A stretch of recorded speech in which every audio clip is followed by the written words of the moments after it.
이 새벽 주 앞에 나오신 모든 성도님들을 주님의 이름으로 환영하며 축복합니다. 다 함께 사도신경 낭독하심으로 신앙 고백 드리겠습니다. 전능하사 천지를 만드신 하나님 아버지를 내가 믿사오며 그 외아들 우리 주 예수 그리스도를 믿사오니 이는 성령으로 잉태하사 동정녀 마리아에게 나시고 본디오 빌라도에게 고난을 받으사 십자가에 못 박혀 죽으시고 장사한 지 사흘 만에 죽은 자 가운데서 다시 살아나시며 하늘에 오르사 전능하신 하나님 우편에 앉아 계시다가 저리로서 산자와 죽은 자를 심판하러 오시리라. 성령을 믿사오며 거룩한 공예와 성도가 서로 교통하는 것과 죄를 사하여 주시는 것과 몸이 다시 사는 것과 영원히 사는 것을 믿사옵나이다. 아멘. 다 함께 찬송가 67장 영광의 왕께 다 경배하며 찬송하시겠습니다. 찬송가 67장입니다.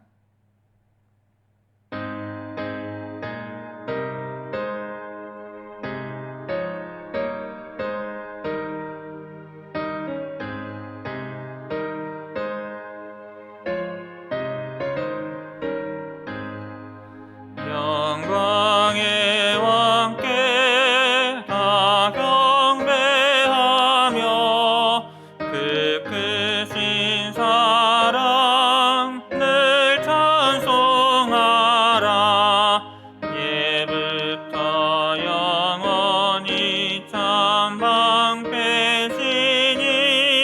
그 영광의 주를 다 찬송하라. 능력과 은혜 다 찬송하라. 그 옷은 햇빛 그 집은 궁창 그늘의 소리로 준호하시고 폭풍의 날개로 달려가신다. 저 아름답고 놀라운 일이 가득한 이 땅 다 주의 조화 그 힘찬 명령에 더 잡히나니 저 푸른 바다는 옷자락이라. 질그릇같이 연약한 인생 주 의지하여 늘 강건하리. 온 백성 지으신 만왕이시니 그 자비 영원히 변함없어라.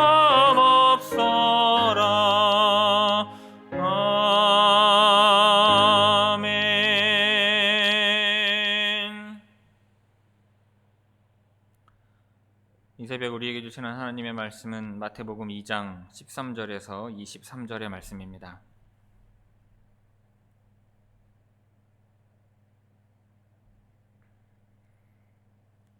신약성경 마태복음 2장 13절에서 23절까지 제가 봉독하겠습니다. 그들이 떠난 후에 주의 사자가 요셉에게 현몽하여 이르되 헤롯이 아기를 찾아 죽이려 하니 일어나 아기와 그의 어머니를 데리고 애굽으로 피하여 내가 네게 이르기까지 거기 있으라 하시니 요셉이 일어나서 밤에 아기와 그의 어머니를 데리고 애굽으로 떠나가 헤롯이 죽기까지 거기 있었으니 이는 주께서 선지자를 통하여 말씀하신 바 애굽으로부터 내 아들을 불렀다 함을 이루려 하심이라.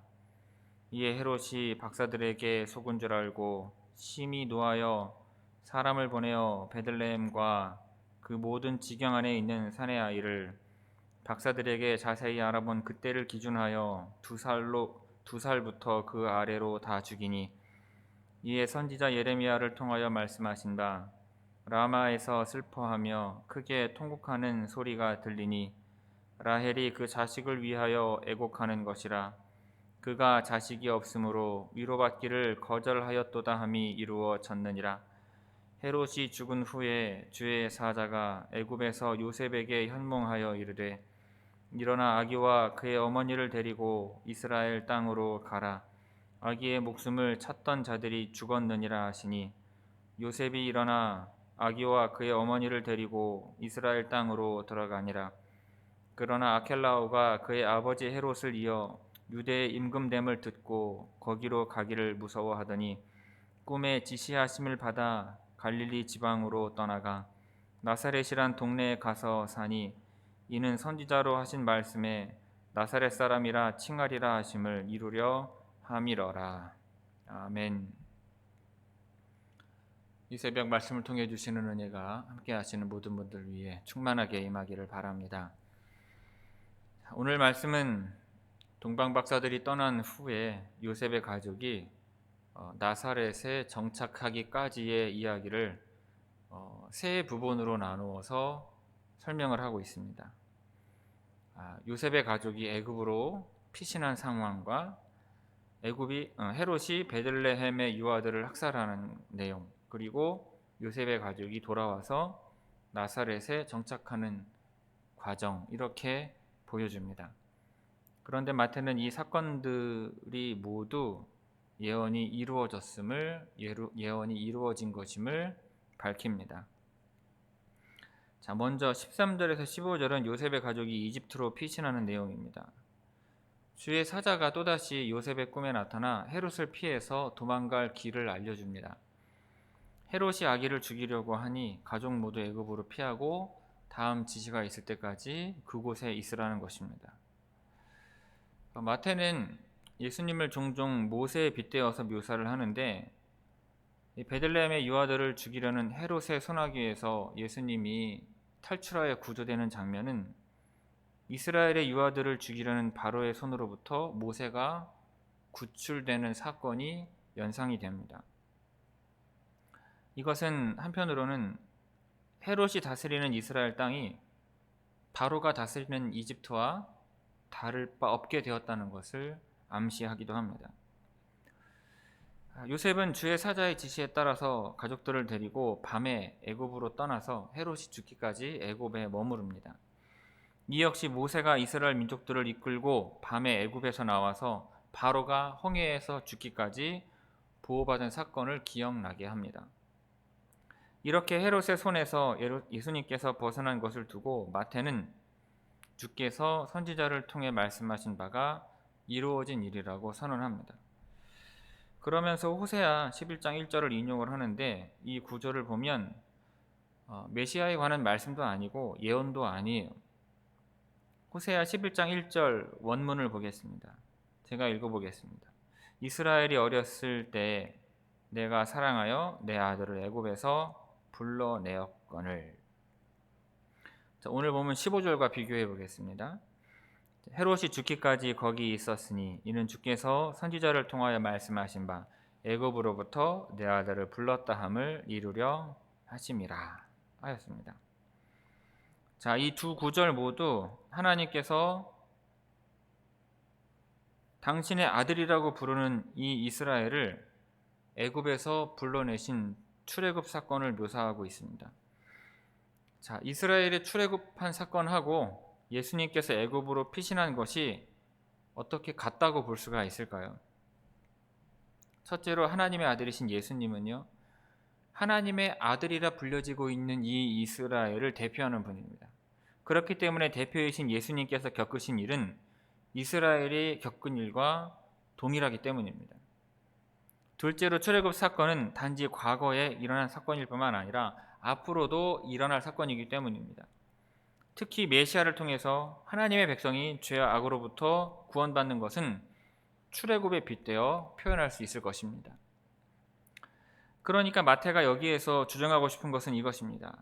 하나님께서 당신의 아들이신 예수 그리스도를 통하여 이스라엘 백성들을 죄와 악으로부터 구원하는 새로운 출애굽을 이루실 것이라는 말입니다.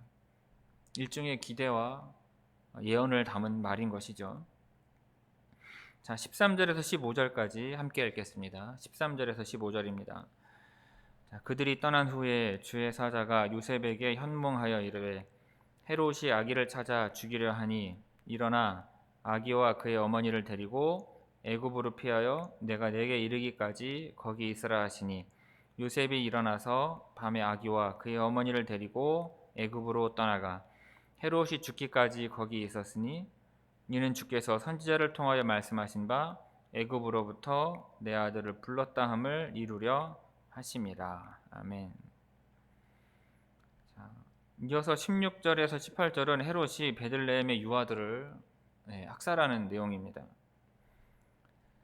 헤롯은 동방박사들에게 속은 것을 깨닫고 사람을 보내 베들레헴과 그 모든 지경에 있는 사내 아이를 2살 아래로 다 죽입니다.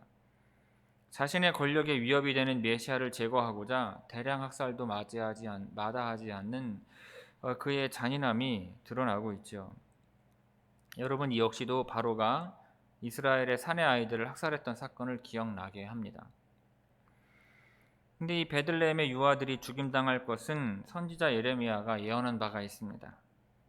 이 베냐민 라타가 죽음으로 이 베냐민 지파의 라마에 묻힌 라헬을 소환하고 있는데, 이 이스라엘을 라헬에 빗대어서 포로기에 있었던 비극을 나타내고 있습니다. 대부분이 포로로 끌려가는 바람에 텅텅 빈 이스라엘의 비참한 상태를 자식이 없어서 애곡하는 라헬에 비유한 것입니다.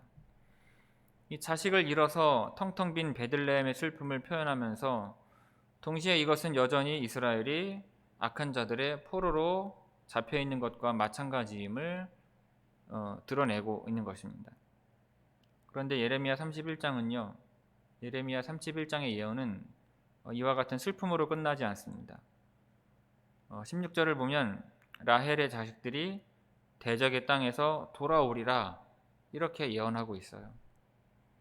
그러니까 이스라엘이 예수 그리스도를 통하여 새로운 출애굽을 경험하게 될 것이고, 예수님께서 베들레헴에서 피하신 것은 모세와 마찬가지로 새로운 출애굽의 역사가 시작된 것이라고 말하고 있는 것입니다.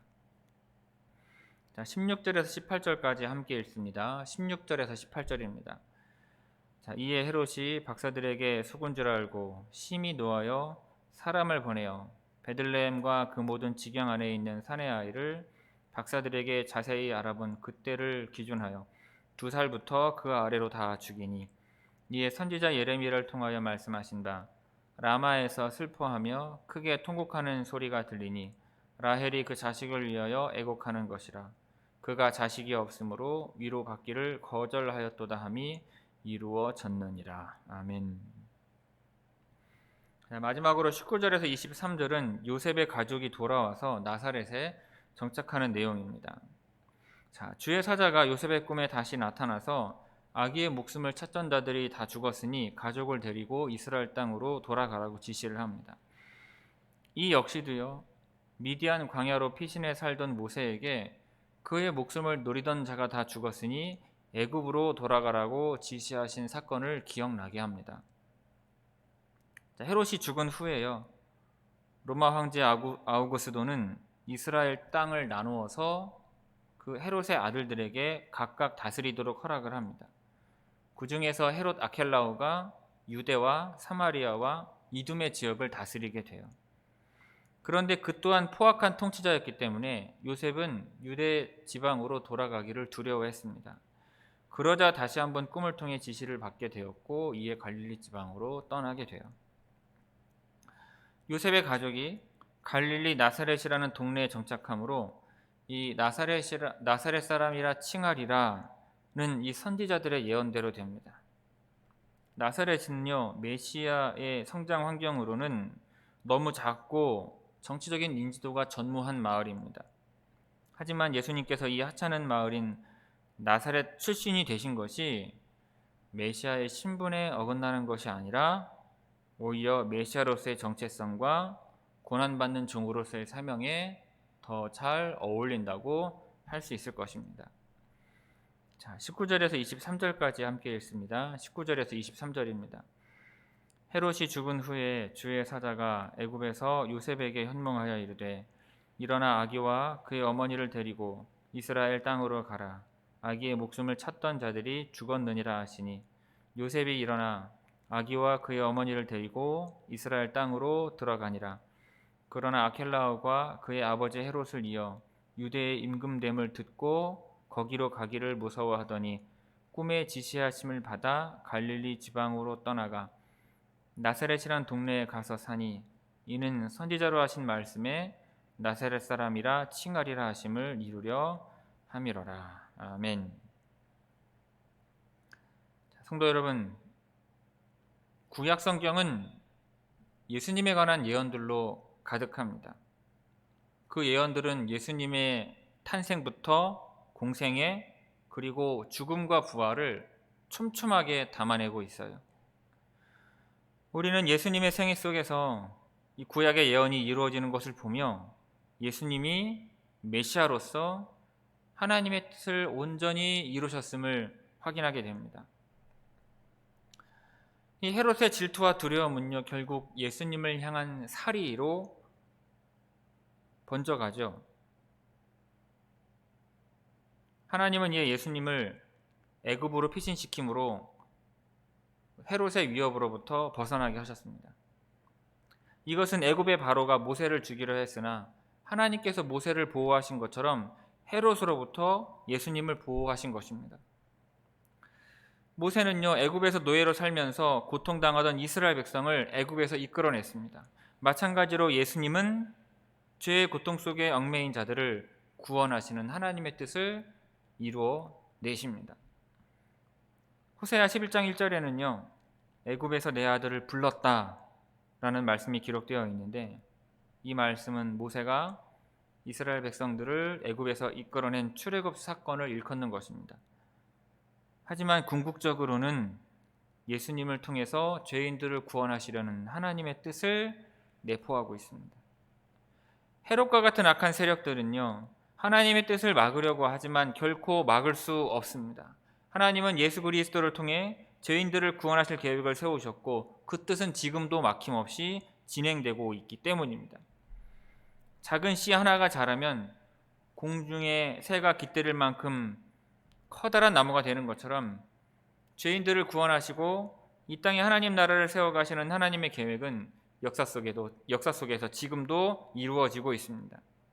그러므로 우리도 하나님의 나라가 이 땅에서 확장되어가는 역사에 동참해야 합니다. 하나님은 예수님을 안전하게 보호해 주시고 마침내 구원의 역사를 이루신 것처럼 지금도 우리를 보호하시고 하나님의 구원 계획에 참여하도록 우리를 부르고 계십니다. 그런데 예수님에 관하여 이루어진 예언 중에는요, 끔찍한 사건도 포함되어 있죠.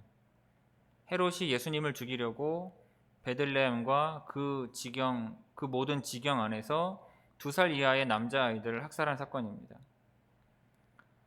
예레미야 31장 15절에는 라마에서 자식 때문에 라헬이 통곡할 것이라고 기록되어 있죠. 하나님은 세상 권력자가 예수 그리스도의 오심을 거부하며 무슨 일을 벌일지 이미 알고 계셨습니다. 세상의 권력은요, 이처럼 잔인하고 무자비한 폭력을 행사합니다. 역사적으로 수많은 왕과 지도자가 폭력을 통해서 권세를 유지했습니다. 히틀러의 유대인 학살이나 킬링 필드로 유명한 크메르 루즈의 학살을 우리는 잊지 못합니다. 그러나 세상의 왕으로 오신 예수님은 폭력 대신에 사랑을, 다른 사람을 희생시키는 대신에 스스로 희생하심으로 당신의 백성을 구원하셨습니다. 세상의 지도자들은 폭력적이고 강압적인 방식으로 백성의 복종을 요구합니다. 그러나 예수님을 왕으로 모신 백성은 그분의 사랑에 이끌려서 기쁨으로 복종하는 것입니다. 우리 주님은 세상에서 시달리고 상처받은 자들을 쉼과 평안의 자리로 초대하십니다. 우리가 예수님 안에서 참된 안식과 평안을 누리게 되면 세상에서 배운 폭력적인 방식들을 비로소 버릴 수 있습니다.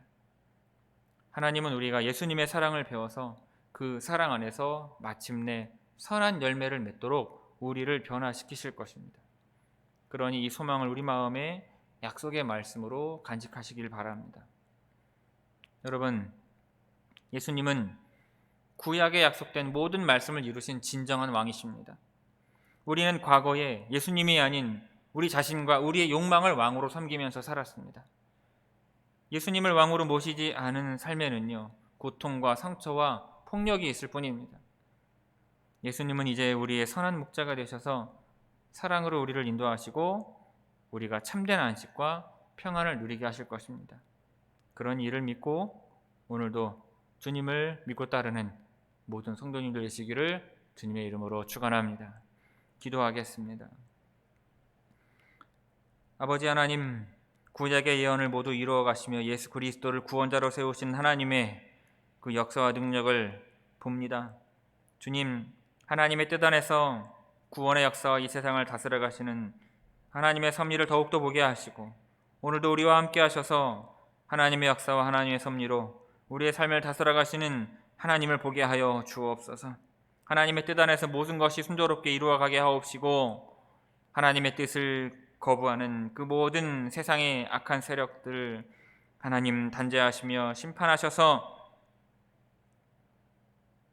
하나님을 믿고 예수 그리스도를 구세주로 영접하여 말씀에 따라 하나님의 나라를 이루어가는 주의 이 모든 성도들을 지키시고 그 모든 불의한 세력들로부터 구원하셔서 온전한 하나님 나라의 백성이 되게 하시옵시고 하나님의 구원 역사에 동참하는 주의 모든 성도들 되게 하여 주옵소서. 오늘 하루를 주님께 맡기고 위탁합니다. 함께 하시고 인도하셔서 주의 발자취를 따르는 회천의 모든 성도님들 되게 하옵소서. 감사와 찬양과 영광을 아버지 하나님께 올려드리오며 이 모든 말씀 예수님의 이름으로 기도하옵나이다. 아멘. 하늘에 계신 우리 아버지여, 이름이 거룩히 여김을 받으시오며 나라가 임하시오며 뜻이 하늘에서 이루어진 것 같이 땅에서도 이루어지이다. 오늘 우리에게 일용할 양식을 주시옵고 우리가 우리에게 죄지은 자를 사하여 준 것 같이 우리 죄를 사하여 주시옵고 우리를 시험에 들게 하지 마시옵고 다만 악에서 구하시옵소서. 나라와 권세와 영광이 아버지께 영원히 있사옵나이다. 아멘.